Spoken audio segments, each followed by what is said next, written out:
Hey there, this is Craig James with MasculineByDesign.com. This is the Masculine by Design Mancast.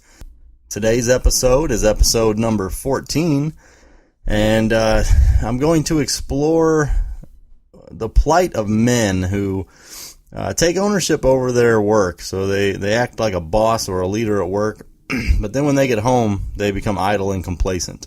I think that's a common thread among modern men today that's hindering their lives. It's hindering their potential, their ability to live up to all that they have the ability to be and to bring out in their wives and their children. So before we get started, though, just a reminder as usual to please make sure to go to iTunes, leave me a 5-star review. Just search for the Masculine by Design Mancast.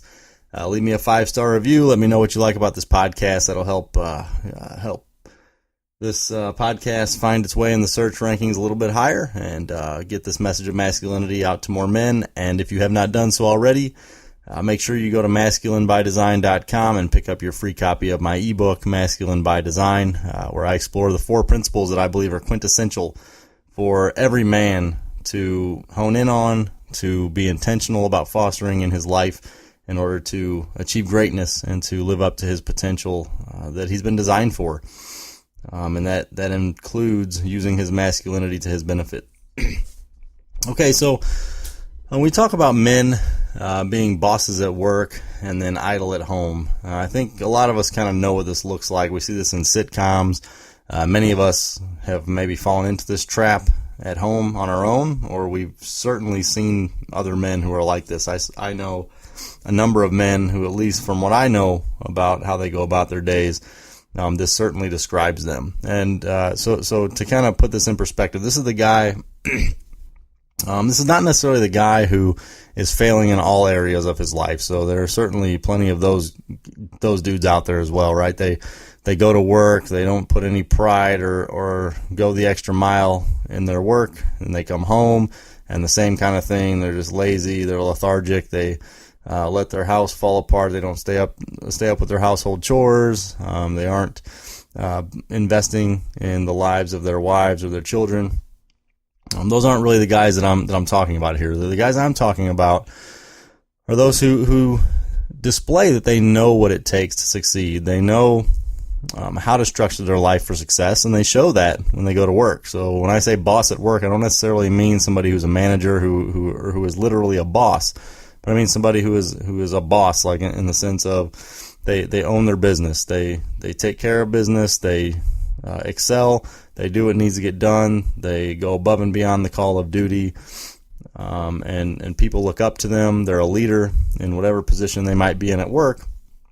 But then when they come home, they're idle in their home duty. So in their duties to raise their children, to be a masculine husband to their wives, to lead their families, and to help them to strive for excellence, they're negligent in that respect.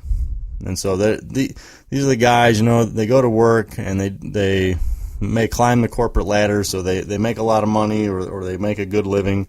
They have a fairly stressful job that's demanding of them, and they do a good job while they're at their place of business.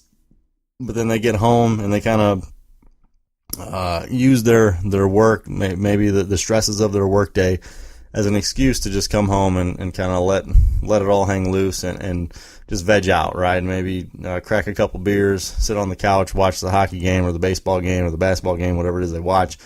Not really pay a lot of attention to the family, rely on the wife to take care of the kids, to make dinner, do the laundry, whatever other household chores there are. And he just kind of zones out. He's put in his day at work. He's stressed out, and he just needs a few hours to vegetate and wind down. And I think guys who fall into that trap, they just need to remember. And like I said, even those of us who don't, that's not our typical day. We can fall into that at times, especially if we run into a season at work that is especially stressful, or maybe difficulties at home, where our marriage is struggling a little bit, or our relationships with our children, or our children are maybe rebelling, just being a little unruly, and we don't have the energy, or feel like we have the energy or the desire to deal with them after a long day at work. So any of us can really fall into this, but I see guys in my family and my friends who this is normal for them. I mean, these are guys that you would look up to as somebody who you would almost emulate in terms of the way they go about doing their jobs and the success that they've achieved in business. But then you see their home lives and how they carry themselves when they get home from the office, and it's deplorable. I mean, it's truly insufferable. I mean, they are completely negligent in their duties at home, which are more important. The most important responsibilities a married man with children has is to his wife and kids. And granted, having a career, earning money, providing for them in that regard, that's important. But that's not necessarily their most important responsibilities.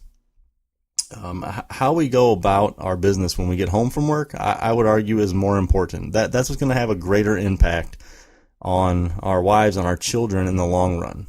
They're going to see.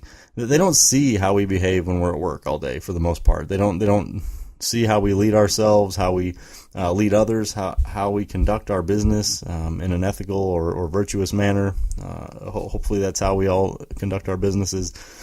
So they don't see that. So yes, they understand that we bring money home, and they might be appreciative of that, but that doesn't really set much of an example for them. So the examples that we set are those when we're there with them, when we make it home from the office.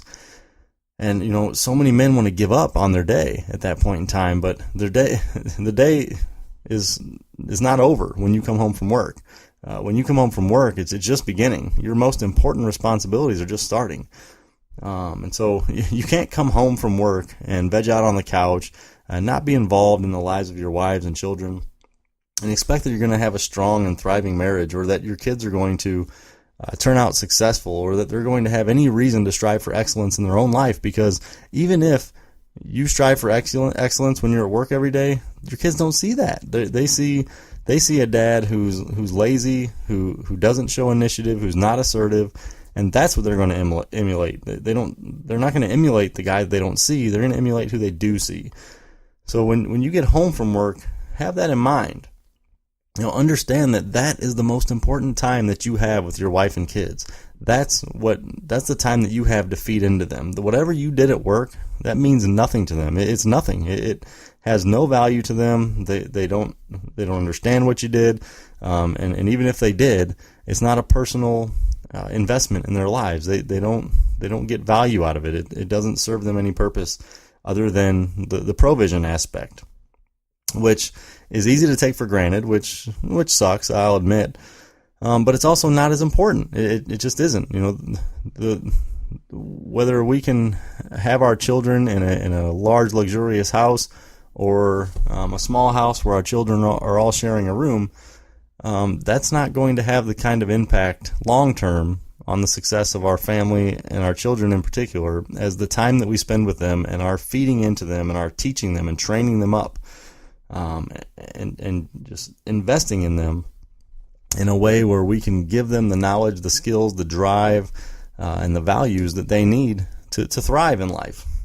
And I think one of the biggest reasons that men behave this way, and they don't realize it. I think most men, they think they almost have earned that right to just be lazy when they get home. They've worked all day. They've earned the living. They put in an honest day's work, and so they think they've earned the right to just do nothing at home. And I think that's a piss poor excuse. It kind of pisses me off, honestly, that men do that, because you've earned nothing, and nothing in this life is given to you.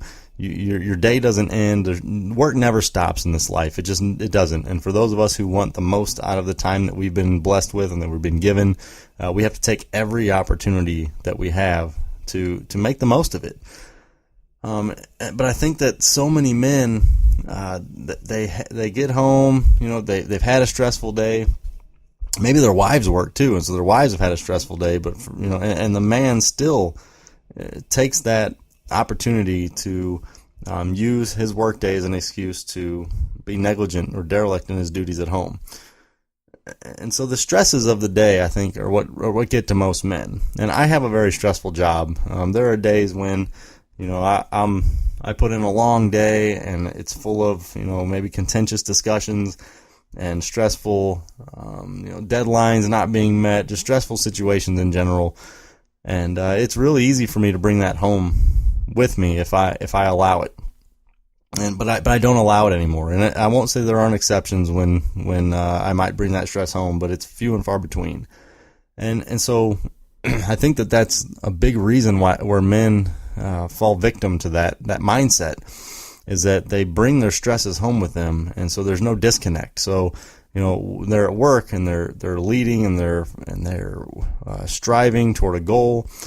And even while they're stressed out, there are things that they can be doing. Well, then they leave work and they bring those stresses home with them, but their team isn't there. The team that they work with, they don't have their computer. They're not in their workplace, so they're stressing and they're worrying, and these thoughts are festering. The stress is festering in their psyches, but they can't do anything about it, and so it just weighs on them, and then it seeps its way into affecting their personal lives. And so what I've kind of made it a habit of, when I walk out of the doors of work for the day, I kind of intentionally tell myself that whatever stresses I have that I was dealing with that day, I'm leaving them at work. There's nothing I can do about it at that point. I'm going home.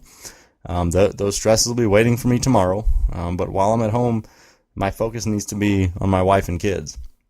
And, if there are some times where even, leaving the door, thinking about it that way, walking out the door thinking about it that way still doesn't necessarily allow me to shed all the stress. When I get in my car and I'm on my drive home, I use that time to really just decompress, and I find that the best way to do that. So if I leave work and I'm able to shed the stress, by the time I get to my car, I'll usually put on a podcast or listen to some music or something.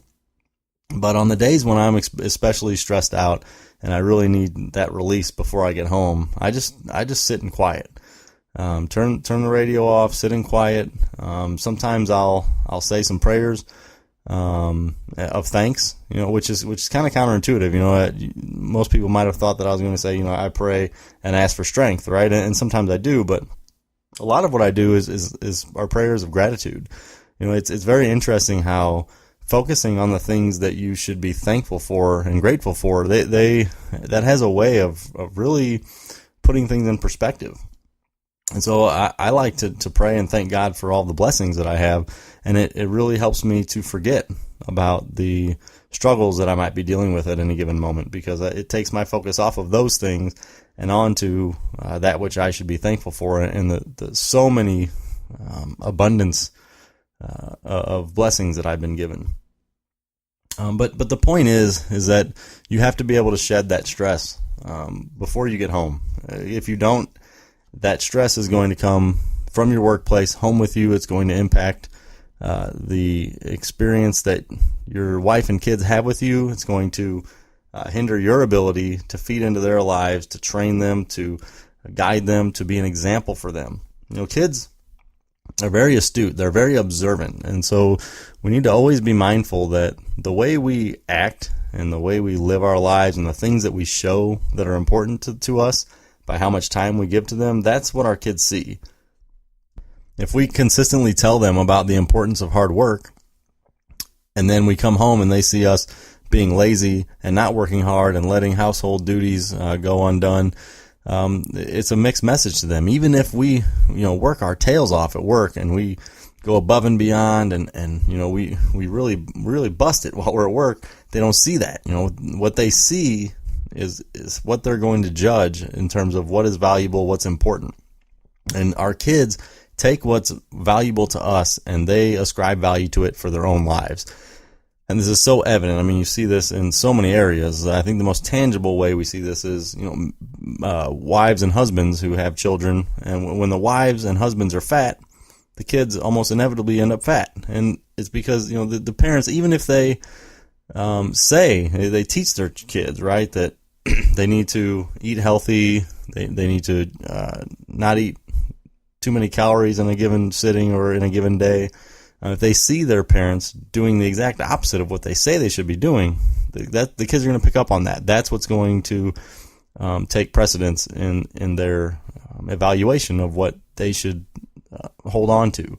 And we see this with like parents who end up divorced, right? Their kids are a number of times more likely to get divorced. Parents who smoke, their kids are so many more times likely to smoke, and on down the line. And that's because kids pick up on the behaviors of their parents, and that's what they see their parents engaging in. That's what they see their parents give value to, or maybe don't give value to, and that's what they end up giving value to. So you just have to remember that, they don't see how you are at work. They see how you are at home. So if you're a guy who's got a stressful job and you come home from the office and you're kind of idle at home, even though you're a boss at work, understand the impact that's having on your kids. You will regret this. You will regret continuing to go about your day that way. Even if on the weekends you may give them more of your time and you're more active with them, 5 out of 7 days or 4 out of 7 days or whatever it might be, that has an impact. So understand that. When you get home from work, you need a second wind. You need another round of energy to get you through those 3, 4, 5 hours before the kids go to sleep for the night, and show them what it is to be a masculine man, what it is to have energy, what it is to be involved, what it is to shed stresses and to have a positive, confident attitude no matter what life is throwing at you. That's what you want to imbue upon your children. That's the kind of outlook you want them to have, right? I don't think I'm speaking out of turn here. I think we all want children who are confident, who are pleasant, who carry a positive attitude. We don't want children who let stresses get to them and who end up becoming complacent or idle after putting in some work for the day and then leaving the most important things left undone, which is exactly what guys who go to work, put in a good, honest day's work, and then come home and leave their wife and children hanging. That's what they're doing. And we need to remember that, that time that we have is so valuable. The time that we have with our wife and kids, especially with our kids. I mean, how much time do we really have to feed into them where they're really looking up to us as their sole source of inspiration and leadership and guidance? Maybe 8, 10, 12 years maybe. Sure, they're going to look to us to a certain degree, probably throughout their entire lives, but up until 12 years old, that's when we really can have the maximum impact on their lives. And so that's time that you cannot get back. You can't get it back. Every day that you have with your kids in that time frame, you need to be intentional about making the most out of it. You're never going to get that back. And wasting it it's really sad, because so many kids make it to their teenage years and their fathers have done little to pour into their lives. Maybe they provided for them. I think a lot of men do, that they provide for their children, even in like divorced families. The man is giving child support and he feels like, he's doing his part, but that's only part of it. And that's a part that the kids don't even see. That's not feeding into them. You have to be an example for them in the way that you live, not just in throwing money toward them and making sure that they have their basic needs met, but showing them what it is to live, showing them what it is to deal with life's problems, showing them what it is to maintain a irrational self-confidence and to lead and to be able to solve problems and to critically think through issues and to come to good conclusions no matter what the situation calls for. So just remember that that's how you spend your time. That is what makes the biggest impact of all in their lives and in your life. Nothing determines the trajectory of our lives more than that which we spend our time doing. If you want to be good at something, right, the more you practice it, the better you get at it. If there are things that are degrading to your life or erode the value that your life has, the amount of time you spend doing those things you want to minimize, right? So time is the one resource that we can't really create more of, and we can't barter for it, we can't buy it, we can't get it back.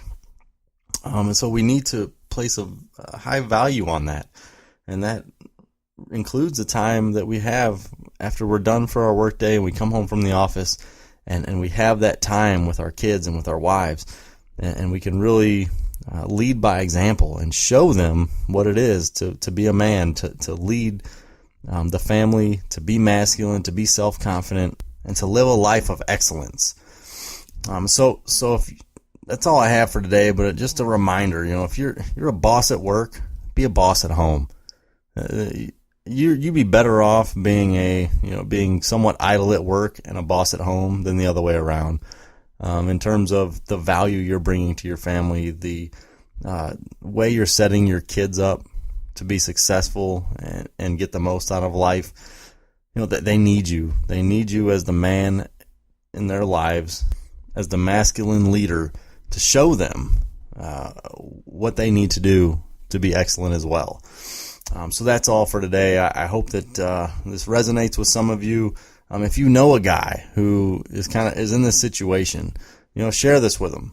A lot of guys, they don't even realize they're doing these things. They think they're doing their part because they're providing for their families, which is a noble thing. I'm not taking anything away from that. But they don't realize the damage they're doing by only focusing on that provision aspect and not spending that time that they do have in the evenings really feeding into their children and training them up in how they should live. So I know that might be a tough thing to kind of share with them, but you can just throw it out on social media. Let them find it, because so many men need to hear this message. And their kids' lives, their families depend upon it in a lot of ways. How many divorces I can even think of that probably stemmed from a guy who he was the man at work, but he came home and he neglected his wife and kids. He neglected his duties at home, and was completely caught off guard and shocked by the wife saying she wanted a divorce. And it all stemmed from him not coming home and feeding into his family, and that's his first responsibility, not his work. As much as we like to think, guys, that our work is our biggest responsibility in life, and I know we get a lot of value out of our work. I certainly do as well. But the most valuable thing we can do, and our first priority, needs to be our families. So if you got something out of this podcast, please go to iTunes, leave me a 5-star review. Head over to masculinebydesign.com, get your free copy of my book, Masculine by Design, and also be sure to connect with me on Twitter. My Twitter handle is Masculine Design. That's Masculine Design on Twitter. I love interacting with people on Twitter. That's really the main social media platform that I use. Not on Facebook too much. But I love Twitter, and I love to connect with you on there. So thanks again for listening. Until next time, this is Craig James. I'm out.